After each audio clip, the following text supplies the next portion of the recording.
Wife betrayed me, so I played games with her, drove her insane, and ruined her life. So I found out about my wife's ongoing affair. She had no clue about it. First thing I did was to create a plan that would destroy her, implied confronting her, and divorcing her was way too simple. I needed to ruin her like she ruined me. My first step was gathering evidence of the affair, and I did this by using the app that allowed me to spy on her texts. I spied on her texts pretty much every night, screenshotted every conversation between her and her affair partner. They were talking like they were in a full-blown relationship, romantic stuff.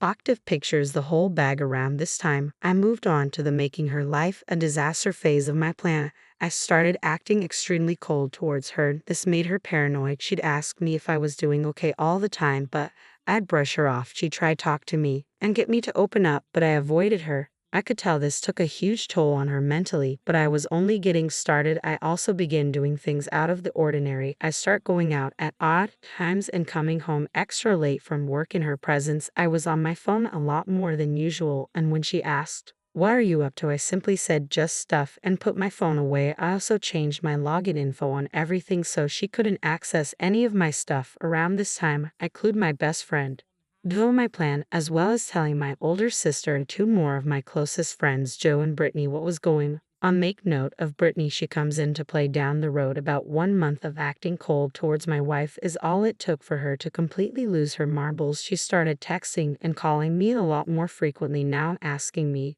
if I'm going to be home, asking when am I coming home, trying to initiate things in the bedroom, asking if I'm okay daily. I can see the seed planted in her head the month prior is starting to sprout, especially in her communication with her affair partner. Let's call him Dave. She's confiding in him her doubt and confusion. And I'm seeing this once again thanks to the app. She's telling him that I'm getting cold and distant. In the interim of these interactions with Nick, she suggests that maybe they should stop meeting up at our house because she has no idea if I just show up. Dave asks her in that specific communication if she worried about me potentially cheating on her, which actually ticked her off. I can't even begin to describe the level of joy and how many laughs I got out of reading that exchange. My cheating wife arguing with her affair partner over if she's mad her husband could be cheating on her. Oh, the irony. Now, bear in mind, I'm not hooking up with anyone when I leave. I'm usually at Dave playing video games.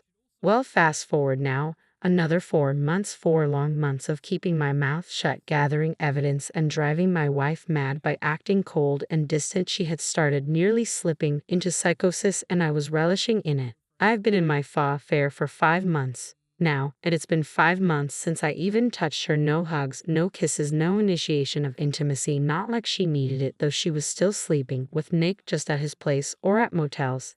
And then on one random day, just hit the fan. She called me at work, begging me to come straight home because she had something important to tell me. I actually believed she was going to come clean about her infidelity, but she of course didn't. Instead, I got home to her asking me if I was unhappy with her. She cites the fact that I've been spending way too much time away from home. I don't show her affection anymore, and our bedroom life has completely died. She tells me she's worried I'm pushing her away, and then came the punchline. She asked if I was cheating on her. I can't even lie, I fell on the floor laughing hysterically, and when I say hysterically, I mean Joker laughing gas. Hysterical on the surface, it looked like it was me laughing off the notion of being unfaithful, but it was of course actually me laughing at the sheer irony of what was happening in front of my eyes. I'm tearing up, pounding on the floor in complete hysterics for a good 2 minutes before I compose myself enough to answer. I sit up and look her in the eyes for the first time in months, shaking my head, but I don't give her an answer. I stand up, brush myself off, kiss the top of her head, and go about settling in for the night. I could hear the start to cry as I walked off, but I didn't care. Later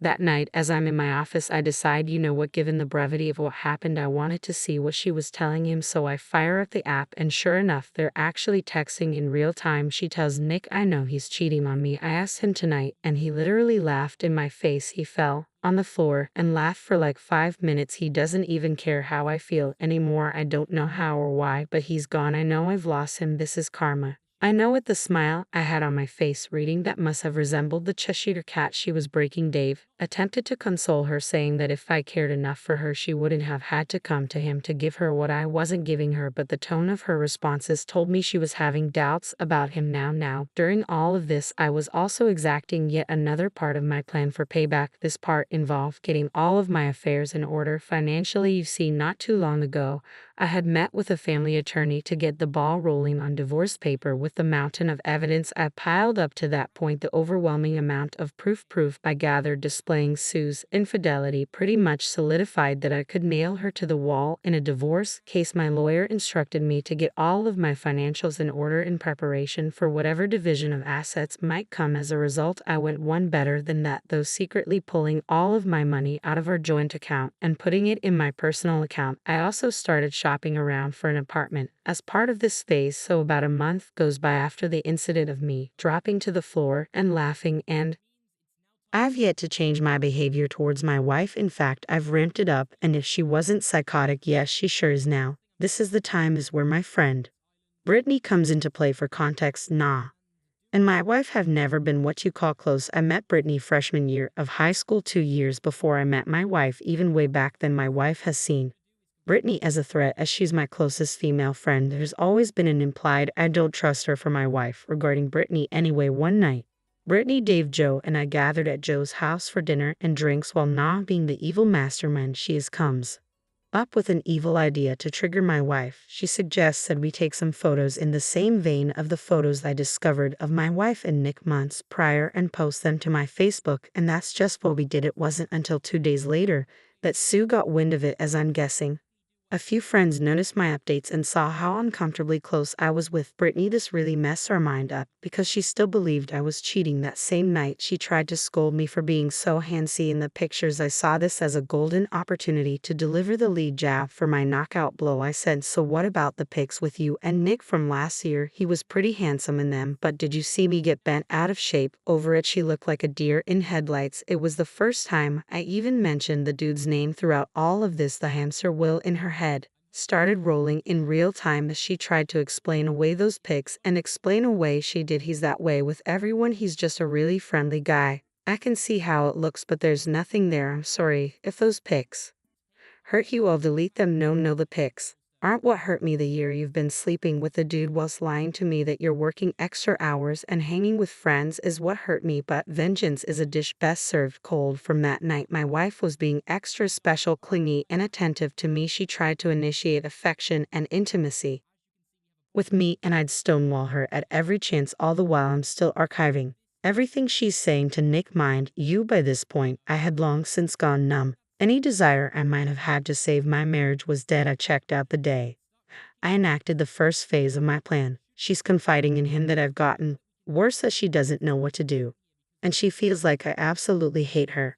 I do. Then comes the bombshell. She says she can't see him anymore. The guilt is too much for her, and she feels like karma is suffocating her. She can't risk losing me. She says that she loves Nick deeply, but she is still in love with me, and she has to save her marriage before she loses me. No, my dear, you're many months too late for that. Nick loses it, saying such lovely things as he doesn't love you the way I love you, and you're making a mistake. You can't just throw me away like this. That text chain would be the last they have for a while. Throughout the remainder of November into December, my wife is stuck in limbo. She's trying to gauge where my head space is and is still unable to tell if I'm actually being unfaithful. Meanwhile, Nick is steadily blowing her phone up daily, but she's not responding to him. I'd see her check her phone often, then quickly put it away. Meanwhile, the financial phase of the plan was now officially complete. The divorce papers were done. I found a studio apartment near me and signed a 2-year lease on it. All of my money was in my personal account, so we're now at Thanksgiving. 8 months after this all started, I decided I was ready to throw my haymaker. My 22-year-old son and his girlfriend were hosting a small gathering of our immediate families, so then the girlfriend's parents, myself, my wife, and our 17-year-old old son all present. As I had to keep up appearances of nothing being wrong between my wife and I initiated affection with her several times that evening. Kisses on the cheek, cute little hugs, wrapping my arms around her shoulders from behind. My oldest girlfriend and her parents would set off alarms, so my youngest decides he wants to stay over with with his big bro for the night, so my wife and I head home. On the drive home, she thanked me for being so good to her and says, "I don't know what you're going through, baby, but I'm here for you." I had to hold off busting out in medical laughter again and responded saying, "I know, I just need time." So for the first time realistically since last year we had sex that night, I figured, screw it with what I'm about to do, may as well get some action before I delete her from my existence. After we were done,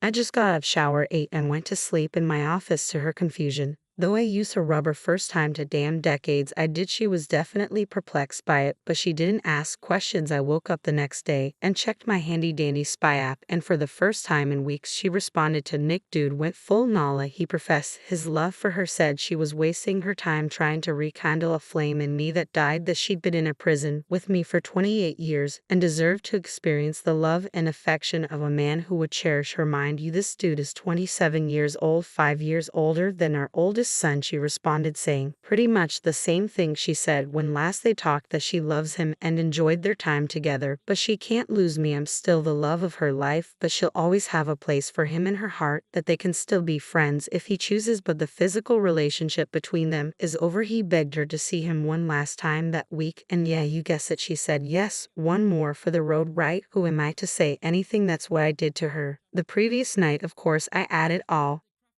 of that to the archive I compiled.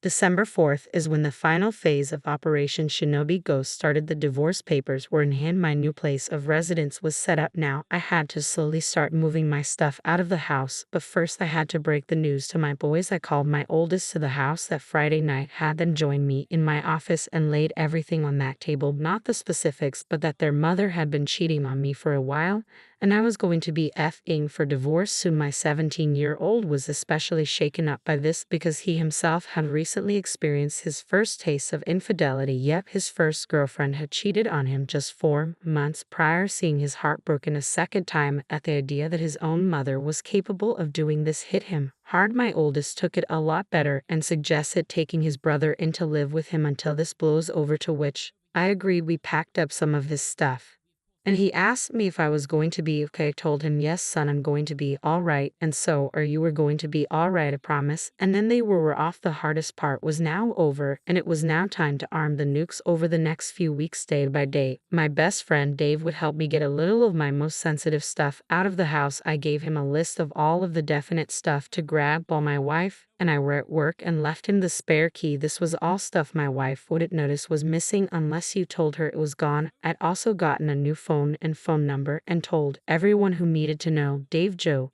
Brittany, my boy's big sis, and my mother, my new contact info. Meanwhile, I'm keeping up the ruse with my wife, and she's none the wiser, trickling bits and pieces of affection to her just to keep her off of the trail while she's still in contact with Nick. Not to the extent that they've been prior, but there's still an emotional thing happening. The fog is faint, but it's still there. All the while, I gather everything, and I do mean everything, every bit of data I've archived since I started the plan: call logs, texts, peeks, emails, everything, and start making printouts, and I cataloged everything in order from the beginning of the affair until that last bit 2 weeks ago, and then put each of the 14 binders detailing her infidelity individually in a box and gift wrapped, each addressing them to various people: my mother, her parents, her 2 sisters, her brother, her HR department. Did I forget to mention Nick works for the same company, and there's an express rule against intercompany relationships because of the nature of what she does. Several of her friends, Nick and Nick's parents, I logged all of those to the post office and shipped them all out. December 16th, estimated for delivery.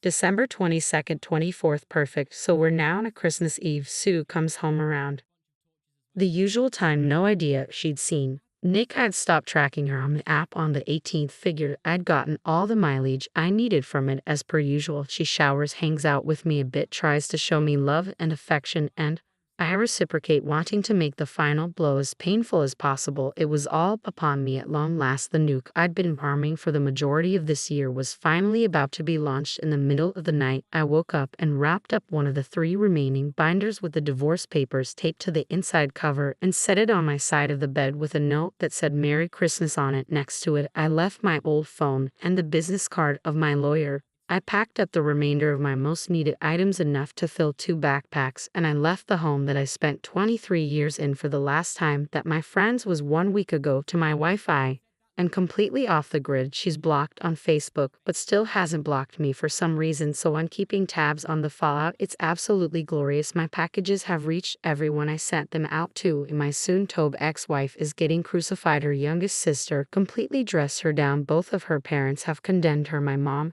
absolutely destroyed her. She's been frantically trying to find out if anyone knows where I am, but those that do aren't saying a word. All over her feed, she's desperately trying to reach me because I'm guessing she knows I'm likely looking, but I'm not saying a word to her without my lawyer present. That'll be the next time I share oxygen with her. She's got no way of spinning the narrative to paint me as the bad guy because I've exposed her to everyone who matters to her, and from what a mutual friend who works in the same company as her, she and Nick apparently are being put on administrative leave as of tomorrow, so chances are she'll be going into 2021 unemployed. As for the final two binders, well, one has been turned over to my lawyer as my final bit of evidence for my impending divorce, and the last one I put in my storage unit to be burned in Joey's fire pit when the divorce is final. Update: I have spent the last 2 weeks watching my soon-to-be ex-wife completely lose it on social media, and this past Wednesday I met her face to face for the first time since ghosting her in my lawyer's office. She and her lawyer were present. She looked like crap, barely holding it together. Her lawyer actually presented an offer for terms of reconciliation, but I shot them down almost as soon as she finished listing the details of the request. Long story short, we agreed to legal separation, leading to an uncontested divorce. The only revision is that I will pay her $653 a month of temporary spousal support to cover the costs of utilities until she's gainfully employed again. Yep, she got fired up to a year after the finalization. So after the meeting, my lawyer gave me some final words before telling me he'll be in touch to update me on the progress of the filing. Back out on the street, my soon-to-be ex-wife chases me down and asks, can we talk? I figured I'd give her at least that. She held it together fairly well in the meeting, but outside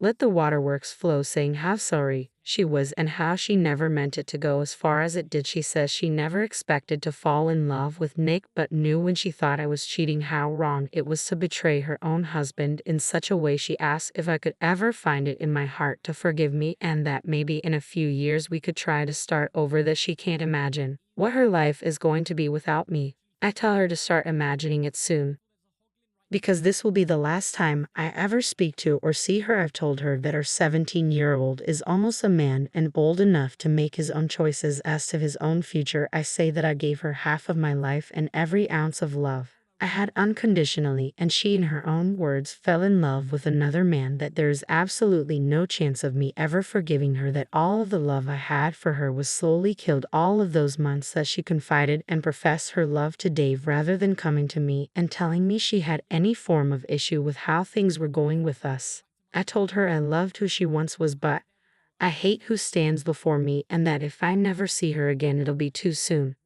I finished by telling her I didn't regret the 28 years I spent being her husband. I regretted that in 28 years she decided the easy way out was the better option, and that for 23 years I thought she was mine, but it turned out it was just my turn. Later that night her father called me and apologized. He praised me for always being a good man to his daughter and tells me he's ashamed of her and that he raised her better than what she did. After that call, I went on FB and symbolically changed my relationship status to divorce. Life is very strange as of now, but at least me and Brittany are sleeping together, so that's a positive.